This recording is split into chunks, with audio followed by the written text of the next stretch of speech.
It cocked 45, and I always say 2 snubbies are better than 1.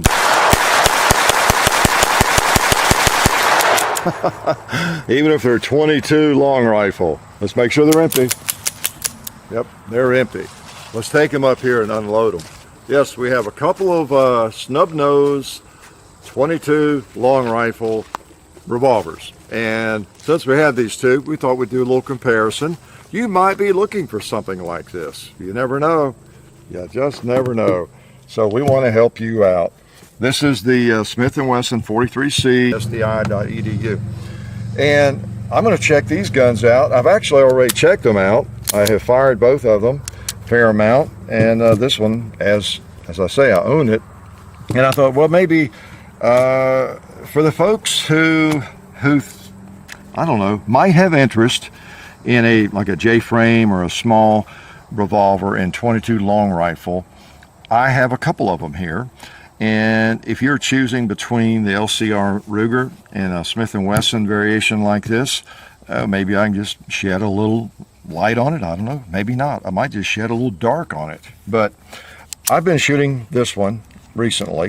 It is the Model 43C that a lot of people are probably not familiar with. I'll link to the first video on it and also our video on the Ruger LCR, okay? So if you're not familiar with these at all, you don't know what I'm talking about, you might want to go back and look at those if you have some interest in these, okay? Because I go into, you know, the specifics on both of them. So in this one, I just want to kind of compare, if you're looking at both of these, they're very similar little revolvers. They're very small. They're basically what you would consider probably a pocket revolver, although the Ruger has a bigger grip on it, and I'm not sure there are many options for that as far as replacing that. There may be, I know there used to not be. It's a great grip, the Ruger, for, oh, it just feels like $1 million. I mean, I will admit, that's the positive of it. The negative of it is when you put it in a holster in your pocket, and this is my 642 holster, it's a little snug in that, but I mean, you get forced in. I'm sure that, you know, there are a lot of companies that make a pocket holster for it, so that's not a problem. It would work in this one even. It's a little big with that grip, but it works. I'm sure many of you carry it in your pocket, and it would work just fine. Okay, but the grip's a little substantial for that, put it that way, okay? Whereas the Smith & Wesson, and of course this holster is made for a J-frame Centennial, it is smaller, and you know, it hides a lot better, okay? And you may still get some printing depending on your pants, whatever you're wearing, but it's just smaller.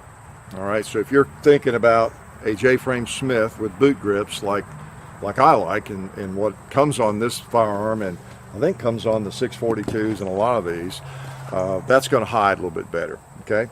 Now, if you can't shoot it, it's too small for you, and you just hate it as far as the grip, then that's not an advantage, is it? For me, it is, because I think they feel just fine, the boot grips, and it conceals better. All right, so that's kind of the grip side of it.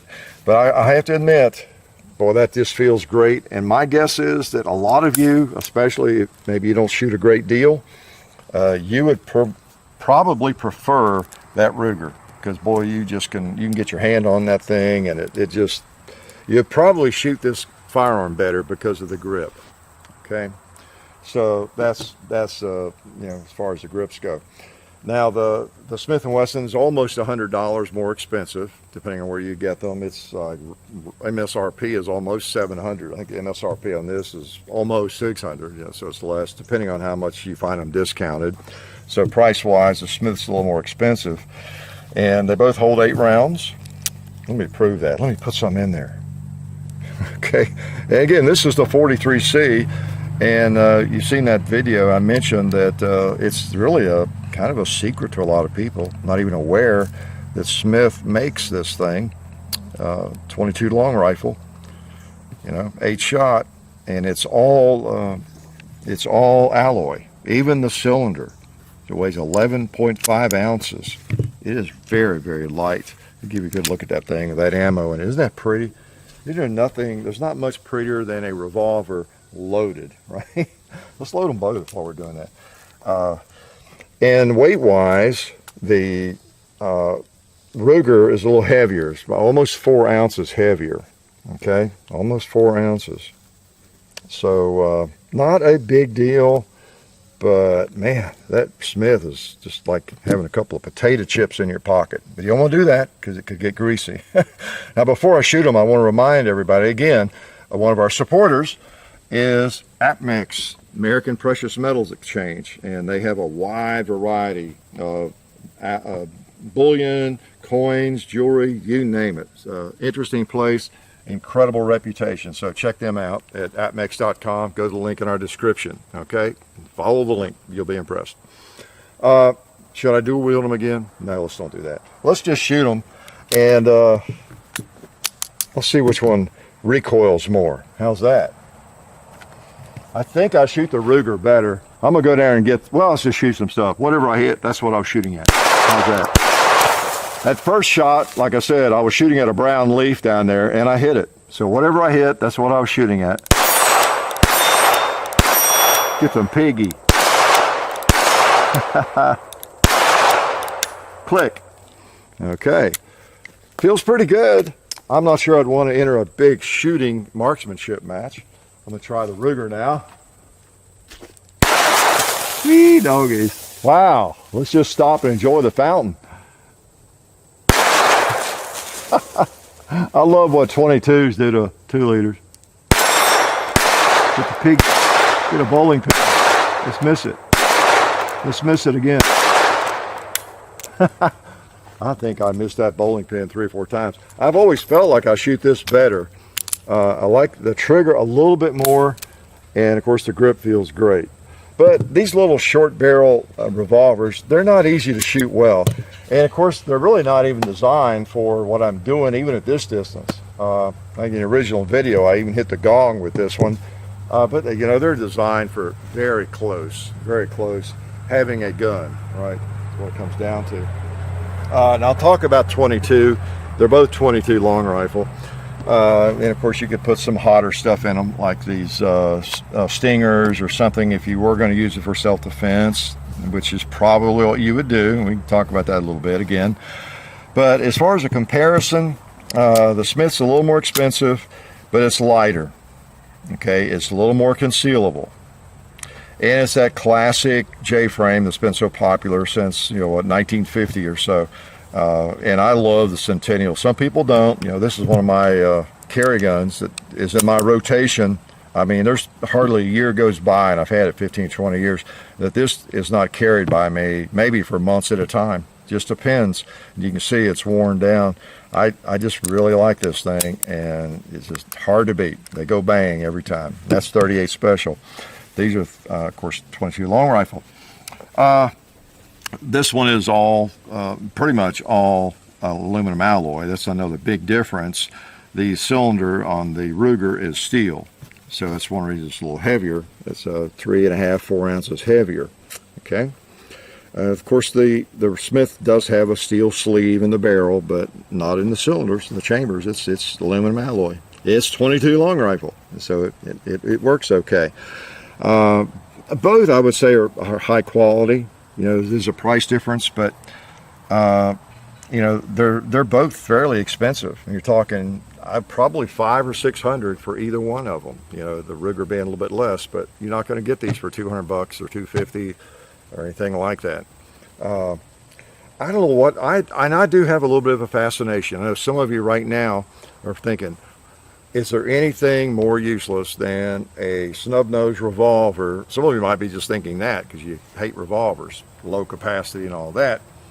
But then some of you are thinking the only thing more useless than a snub-nosed little revolver is one chambered in 22 long rifle. And I get it. You know, a lot of people think that. And so it may be a limited segment, a smaller segment of the population that would have interest in it. But again, in their defense, people who would buy one of these for defense, there may be applications for it. You know, folks who just absolutely cannot withstand recoil, okay, and they're likely not going to change. They're not going to go get training, and they're not going to go to the range every week and shoot something bigger. They're just not going to do that. You know, 22 long rifle might be an answer, okay.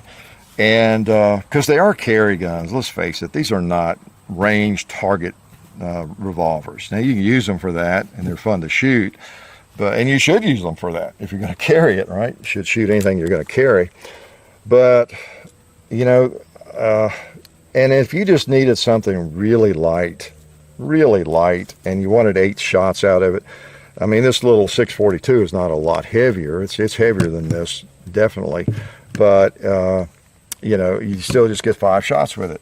If the capacity kind of overruled the caliber limitations for you, maybe a 22, you know, with some hot 22 ammo in it, wouldn't, you know, make you gag. It might be something you would consider, you know. And if you get high quality 22 ammo, it tends to work.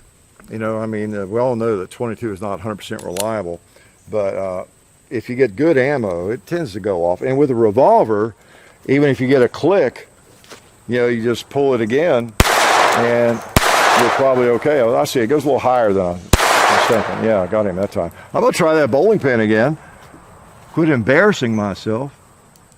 There we go. I knew I could hit it. Let's try to hit the gong.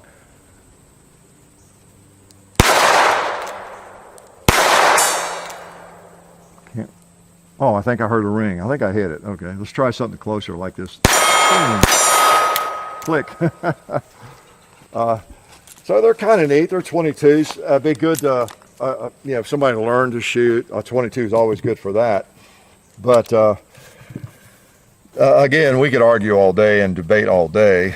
You know, the legitimacy of a 22 long rifle defensive pistol. And as I said in the video with this, I may have said it in the video with this, it's been a while, you know, that it beats a sharp stick, and having a gun is the main thing, as Jeff Cooper said, and many other experts have said. At least have a gun. Not going to be many situations for a civilian where someone's trying to overrun you to the point where they're going to laugh at you because you just have a 22. And they're just going to laugh harder because you shot them with a 22 instead of a 38 or a 9mm. You know, there's not many situations I can think of where that's going to happen, where they're just going to act like you're pulling out a bean shooter or something, okay? So a gun is a gun, and we got to remember that, I think. Okay, we folks have been shooting forever, and we shoot everything, you know, 500 Magnums and you name it. It's really easy for us to just treat even a 38 special, you know, or even a 9mm as though it's not really a gun, but, you know, it's close. You know. So we have to be careful, or we get on our high horse about those kinds of things. And we also have to remember that some people, they're just not going to carry anything bigger. And I would rather they have a gun, whether it's a 25 ACP or a 22 long rifle, you know, and they're not gun people, they're not shooters. So, you know, you could do worse, put it that way. But I'll let you all argue about that, okay? So as far as these two, if you're looking for something like this, I want to again make you aware that this crazy 43C even exists, 11.5 ounces with an alloy cylinder, because there's not many little revolvers with an alloy cylinders. And then of course this Ruger LCR, they've proven themselves. They've got great actions, and they've a great grip, feels great, even if it is a little large. So they're both, the bottom line is they're both great. And if I had to, man, I don't know, if I had to join enter into a shooting match with these tomorrow, I would find me some white paint. I'd paint the front side on this one, and I would probably use this one. Okay, because of that grip, and I think it maybe is more shootable for most people. However, if I'm going to be packing one in my pocket as a defensive gun, this one is a little more appealing. It's got a nice front sight, the XS is right there, and a nice U groove there, and it's just so small, and the grips are so small, they feel fine to me. And it weighs nothing. It does, literally does. It just weighs nothing. So that's, and for 22, that doesn't matter, does it much? So this one would be more appealing. But anyway, I thought I'd just, you know, give you a look at it. I'm gonna shoot one. Which one do you want me to shoot as we go away? You know, the Smith is a little more unusual, maybe. Let's just shoot that one as we go away. And I know you can't wait for us to go away, right? We appreciate y'all coming by. We're over here on the Gun Club range that you Gun Club members helped put together. We appreciate you all and everybody. And I don't do enough with 22. I realize it. Just kind of hits me every now and then. And I grew up, like many of you, shooting a 22. So let's shoot this thing to wrap it up. And then you have to decide which one you're going to go out and buy, right? You have to make the decision. All right, let's put a couple on the paper target, and maybe we can hit this 2-liter. Maybe I should try to hit him left-handed. All right, it's going to be tough. Feels awkward. Ah, I wounded him at least. Put a couple on the target. A bowling pin. Oh, I went to the right. Got him. Click. So, nifty little guns, I'll have to say. But you know, I like little firearms. I shoot bigger guns better, but I have been on a quest many years to always find the smallest firearm that I can shoot well or shoot well enough, because I'm more likely to have it with me. It's just a fact of life, and that's, again, that's the plus on the side of something like this. As much as you might just laugh at it, it's a gun, and even though it's 22 long rifle, you know, you got 8 shots. And you know, I've yet to see anybody just totally ignore somebody's 22 long rifle and just keep walking at them or running at them. You know, it's a gun. It's a lethal piece of machinery, and it's a very light, very small, and pretty shootable piece of lethal machinery. You know, so might be something you want to consider. I don't know, but anyway, I thought I'd give you a look at those two. And again, you know, either one of them would just be fine. This one's a little more concealable. This one would be, it's ironic, it would be my choice probably, although the other one's the one I own. But if I was going to carry a 22 long rifle, this would be it, because it's so small and such a small footprint, small pocket print, right? Small footprint in my pocket. So I'll shut up, and I'll talk to you all later. Glad you came by. We really appreciate you. Life is good. Oh yeah, that's better. This is a great gun for defense. Oh hey, didn't see you guys there. While I've got you here, I want to remind you of our friends over at Talon Grips and Ballistol. Talon Grips makes grips, can you believe it, for all different types of firearms. You can get rough texture or more of a rubberized texture. It just sticks right on there. You know, really affordable, really cool option to improve the grip for your handguns or rifles. So please check them out at talongungrips.com. You'll be glad you did. And also Ballistol. Dad has been using Ballistol for many years. It's a cleaner and a lubricant, and it's non-toxic. It works really great, and we're happy to have them on board since it's been a part of our shooting endeavor for a very long time. So go to ballistol.com, talongungrips.com. And also, while you're out there, I'm juggling all these things here. Also, while you're on the internet, please do check out our other social media like Hickok45 on Facebook. There's also Hickok45 on Twitter, The Real Hickok45 on Instagram. There's a John_Hickok45 on Instagram where I do some things. There's Hickok45.com. You can find us also on Gunstreamer. So check out all that stuff and then watch more videos.